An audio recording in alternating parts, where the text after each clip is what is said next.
Hello viewers, welcome to BRK health life. నేను మీ Fatima. So ఈరోజు మనతో పాటు అయితే స్టూడియోలో ఉన్నారు ప్రముఖ ఆయుర్వేద వైద్య నిపుణులు డాక్టర్ చిట్టిపట్ల వంశన శర్మ గారు మనతో పాటు ఉన్నారు స్టూడియోలో. సార్ని అడిగి మరిన్ని వివరాలు తెలుసుకుందాం. నమస్తే సార్, ఎలా ఉన్నారు? సార్, మన ప్రేక్షకులు చాలా మంది ఫేస్ చేస్తున్న ప్రాబ్లం, సో పసిపిల్లలు పుట్టగానే కొంతమందికి అజీర్తి సమస్యలు ఎక్కువైపోతున్నాయి, అనారోగ్యం వచ్చేస్తుంది. సో దీనికి తల్లులు చాలా మంది ఆందోళన చెందుతున్నారు. సో వాళ్ళకి పసిపిల్లలకి పాలు పడతారు కదా, సో కొంతమందికి పాలు రావు. సో అలాంటప్పుడు ఆ తల్లి ఇచ్చే పాలతోనే దానివల్ల ఏమైనా అనారోగ్య సమస్యలు వస్తాయంటారా? నిజంగా మా ఈ రోజుల్లో ఇది నిజంగా చాలా బాధాకరమైన విషయం. మాతృక్షీరము పసిపిల్లలకు ఫస్ట్ వ్యాక్సిన్. ప్రపంచంలో మొట్టమొదటి వ్యాక్సిన్ ఏదంటే తల్లి ఇచ్చేటువంటి పాలమ్మ. కానీ మీరు అన్నట్లు మరి చాలా మంది పిల్లలు ఆ భాగ్యానికి నోచుకోలేకపోతున్నారు. దానికి అనేక రకాల కారణాలమ్మా. తల్లి వల్ల జరిగేటువంటి అనేక రకాల తెలిసి లేక చేసేటువంటి పొరపాట్ల వల్ల తల్లికి మొదటి నుంచే పాలు లేకపోవడం కొంతమందిలో జరుగుతుంటుంది. కొంతమంది తల్లులకు మరి పిల్లలకు సరిపడినంత పాలు ఉత్పత్తి లేకపోవడం కొంతమందిలో జరుగుతూ ఉంటుంది. ఇలా వివిధ రకాల కారణాల రీత్యా మరి ఆ తల్లులు కూడా వాళ్ళ యొక్క స్తన్యాన్ని పిల్లలకి ఇవ్వలేకపోవడం చేత మరి ఈ పోత పాలు, డబ్బా పాలు ఇలాంటివి కూడా అలవాటు చేయాల్సిన పరిస్థితి ఏర్పడుతుందమ్మా.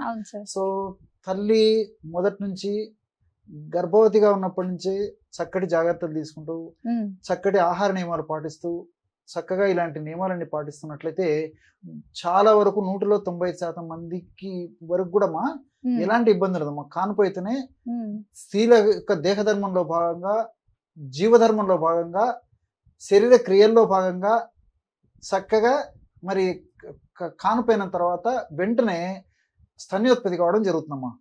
అంటే క్షీరం తల్లికి పాలు ఉత్పత్తి కావడం జరుగుతూ ఉంటుంది. కానీ మరి తల్లులు సరిగా నియమాలు పాటించకపోవడం చేతనే నేను చెప్పినటువంటి పద్ధతిలో మరి తల్లిపాలు కొద్దిగా వచ్చేటువంటి పరిస్థితి ఏర్పడుతూ కొంతమందికి అసలు పాలు కూడా ఉత్పత్తి కాకపోయేటువంటి పరిస్థితి ఏర్పడుతుందమ్మా. ఏది ఏమైనప్పటికీ సరే తల్లులు సంబంధించినటువంటి విషయం మనం కొద్దిసేపు అలా ఉంచుతామా. మరి పిల్లలకు సంబంధించి నోరు లేని పిల్లలేమా. ఒక్క తల్లే పిల్లల యొక్క మనస్తత్వాన్ని గమనించేటువంటి శక్తి భగవంతుడు తల్లికే ప్రసాదించుంటాడు. అది ఎవరికి చేత కాదమ్మా. పిల్లల మనస్తత్వాన్ని కనుక్కోవాలంటే తల్లే ఏమ్మా. ఆ పొత్తిళ్ళ దగ్గర తల్లి కొంతవరకు గెస్ చేయగలదు.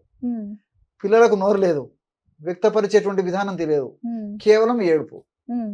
వాళ్ళకి కడుపు నొస్తుందో లేదు తెలియదు, కాళ్ళ నొప్పులా తెలియదు, కడుపులో అసౌకర్యంగా ఉందో తెలియదు, కడుపు ఉబ్బరంగా ఉందో తెలియదు, జ్వరం ఉందో కూడా తెలియదు, ఎగ్జాక్ట్లీ అమ్మా. ఒళ్ళు నొప్పులు ఉన్నాయో తెలియదు, చెవులలో ఏదైనా బాధ ఉందో తెలియదు, ఏదుందో మనకు తెలియదమ్మా. సో ఎక్కువ శాతం మందిలో చిన్నపిల్లల్లో, నవజాత శిశువుల్లో, ముఖ్యంగా 3 నెలలు, 4 నెలలు, 5 నెలలు, ఇంచుమించు 6 నెలలు వచ్చేంత వరకు కూడా ఎక్కువ శాతం మంది పిల్లల్లో ఇతర అనారోగ్యాలు చాలా వరకు ఉండవు, కానీ ఎక్కువ శాతం మందిలో అజీర్ణానికి సంబంధించిన సమస్యలు కలుగుతుంటాయమ్మా. కాబట్టి మరి ఈ అజీర్ణానికి సంబంధించిన సమస్యలు అంటే ఇంతకుముందు చెప్పినట్లు ముఖ్యంగా ఈ పోతపాలు తాపేటువంటి పిల్లల్లో, అదేవిధంగా డబ్బా పాలు తాపేటువంటి పిల్లల్లో ఏమో ఇటువంటి పిల్లల్లోనే ఈ యొక్క సమస్య కలుగుతుంటుందమ్మా. అంటే నేను చెప్పినట్లు కడుపు నొప్పి రావచ్చు, కడుపు ఉబ్బరంగా ఉండడం ఉండొచ్చు, తర్వాత కడుపు మెలిపెట్టినట్టు ఉండేటువంటి పరిస్థితి ఏర్పడుతుండొచ్చు. మోషన్ రాక పిల్లలకు ఆ ముక్కే శక్తి కూడా ఉండదమ్మా. సో కొంతమంది పిల్లలు బలవంతంగా ముక్కేసరికి గట్టిగా మోషన్ వస్తుంది, దాంతో కడుపులో కండరాలు పట్టేస్తాయి, దాంతో నొప్పితో బాధపడుతుంటారు. ఈ విధంగా రకరకాల సమస్యలమ్మా. ఆకలి కాదు, తర్వాత జీర్ణరసాలు ఉత్పత్తి కాకపోవడం చేత తీసుకునేటువంటి పాలు ఇలాంటివి అరగకపోయేటువంటి పరిస్థితి ఏర్పడుతుంది. ఇలాంటి ఇబ్బందుల వల్లనే శిశువులు చాలా వరకు మొదట ఇంచుమించు 3 మాసాలు 4 మాసాల వరకు కూడా ఇబ్బంది పడుతుంటారమ్మా. సో ఇలాంటి శిశువులకి మరి నేను చెప్పినటువంటి ఔషధాన్ని తల్లులు తయారు చేసి ఇవ్వగలిగితేమా బ్రహ్మాండమైనటువంటి ఫలితం ఉంటుంది. శిశువుల యొక్క జీర్ణ వ్యవస్థ మెరుగుపడి చక్కగా ఆరోగ్యంగా చాలా త్వరగా మంచి వృద్ధిలోకి వస్తారమ్మా. అంటే అంత యాక్టివ్గా వాళ్ళ గ్రోత్ కూడా అంత ఫాస్ట్గా ఉంటుంది అనమాట. సో ఆరోగ్యకరమైన గ్రోత్ అది కూడా. సో ఎలాగంటే అమ్మా చాలా సింపుల్ రెమెడీ చెప్తాను చూడమ్మా. సోంపు గింజలమ్మా. సోంపు తెలుసు కదమ్మా, జీలకర్ర కంటే పెద్దగా ఉంటాయి, కొంచెం తీపి ఉంటాయి, సువాసన భరితంగా ఉంటాయి. మనకు పెద్ద పెద్ద హోటల్స్ లో కూడా ఈ అతిథులకు ఆతిథ్యం ఇచ్చేటువంటి వాటిలో భాగంగా వాళ్ళు గౌరవించేటువంటి భాగంలో అవును, అప్పుడు కూడా సోంపు పెడతారు. సోంపు పెట్టేస్తుంటారు అమ్మా. సో గౌరవించే భారతీయ సంస్కృతి భాగంలో అదొక భాగం అయిపోయింది అనమాట. అవును సార్. సో ఆ సోంపు గింజలు మనం మార్కెట్ లో దొరుకుతాయి. వాటిని కాస్త వేయించేసేసి పౌడర్ చేసి పెట్టుకొని ఒక స్పూన్, ఒక చిన్న టీ స్పూన్ సోంపు గింజల పొడమ్మా. ఓకే. అదే విధంగా పుదీనా ఆకు, మనకు పుదీనా ఆకు సంవత్సరం అంతా మనకు మార్కెట్ లో దొరుకుతుంది. అవును సార్. తెలుసు కదమ్మా.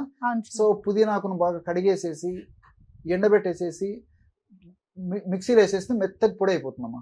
ఓకే. జల్లి పెట్టేసేసి పుదీనాకు పొడి ఒక 5 గ్రాములు, కేవలము సోంపు గింజల పొడి, పుదీనాకు పొడి. చాలా సింపుల్ అమ్మా. ఈ రెండు బాగా కలిపేసి ఒక గాజు సీసాలో నిల్వ ఉంచుకొని ఒక నెల పిల్లలు అయితే, అంటే శిశువుల వయసు ఒక నెల ఉంది అనుకోండి, ఒక నెల వయసు అయితే ఒక్క చిటికెడు పొడి అమ్మా. అంటే చిటికెడు అంటే పించ్ అనమాట. ఈ 2 వేళ్ళ పట్టుకుంటే ఎంత వస్తుందో పౌడర్ అంత వస్తుంది. అంత పొడి తీసుకొని ఒక చిన్న ప్లేట్ లో గానీ, తమలపాకులు గానీ, ఏదో చిన్న ఆకులు గానీ వేసేసుకున్నామా. అందులో కాస్త తేనె గానీ, లేకపోతే ఏదన్నా తల్లిపాలు గానీ, లేకపోతే ఈ మామూలుగా పాలు గానీ, ఏ పాలైనా పర్లేదమ్మా, రంగరించేసేసి చిన్న పిల్లలకు నాకించాలి. ఈ విధంగా ఉదయం ఒకసారి, రాత్రి ఒకసారి. సో ఈ విధంగా చేయడం వల్ల దాదాపు ఎలాంటి జీర్ణాశయానికి సంబంధించిన సమస్యలు అవమ్మా. మేము ఎంతో మందికి చూసామా. తల్లులోకి నేను చెప్పేటువంటి ఫస్ట్ మొట్టమొదటి ఈ యొక్క ఔషధం ఏంటంటే ఇదేమ్మా. చిన్నపిల్లలు ఆరోగ్యవంతంగా పెరగాలంటే ఏమ్మా ఈ యొక్క ఔషధాన్ని వాడుకోవడం వల్ల చాలా ఆరోగ్యవంతమైనటువంటి జీవనం వాళ్ళకు జరుగుతుంది. అదే విధంగా చిన్నపిల్లల యొక్క గ్రోత్ కూడా, ఆరోగ్యకరమైన గ్రోత్ కూడా బాగా పెరుగుతుంది. జీర్ణాశయంలో జీర్ణ రసాలు బాగా ఉత్పత్తి అవుతాయి కాబట్టి బాగా ఆకలి అవుతుంది. తీసుకున్నటువంటి ఆ మిల్క్ కూడా బాగా జీర్ణమైనటువంటి పరిస్థితి ఏర్పడుతుంది. చక్కటి నిద్రకు కూడా ఈ యొక్క ఔషధాలు ఉపయోగపడతాయి. దీనివల్ల మా తల్లులు కూడా పరోక్షంగా ఉపయోగపడుతుందమ్మా. ఎందుకంటే ముఖ్యంగా చిన్నపిల్లలకు ఈ సమస్యలు ఎక్కువ శాతం మందిలో రాత్రిపూట ఎక్కువ వస్తుంటాయమ్మా. అవును సార్, ఇవి రాత్రి టైంలో చాలా మంది పేరెంట్స్ ఫేస్ చేస్తున్నారు. అవును కాదమ్మా, పాపం వాళ్ళు పొద్దు నుంచి కష్టపడి ఉంటారు. రాత్రిపూట కూడా కొంచెం కంటిన్యూ నిద్ర వచ్చేసరికి మరి పిల్లలతో ఈ యొక్క సమస్య వల్ల పిల్లల వల్ల మళ్ళీ మెలకు వస్తుంది.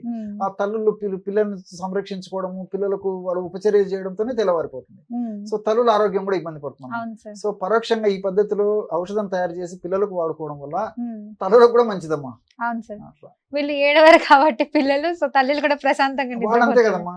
కంటి నిండా నిద్రపోతే ఒంటి నిండా ఆరోగ్యం. తల్లులు కంటి నిండా నిద్రపోయేటువంటి పరిస్థితి పిల్లలు కల్పిస్తే వాళ్ళకి ఆరోగ్యం బాగుంటుంది కాబట్టి పిల్లలకు మరింత సర్వీస్ ఇవ్వడానికి అవకాశం ఉంటుంది. చూసారు కదా వ్యూవర్స్, డాక్టర్ గారు అయితే చాలా మంచి చిట్కా చెప్పారు, పాటించండి. మీ అందరికి ఈ టిప్ అయితే చాలా బాగా యూస్ఫుల్ అవుతుంది. Thank you so much sir, చాలా చక్కటి చిట్కా చెప్పారు.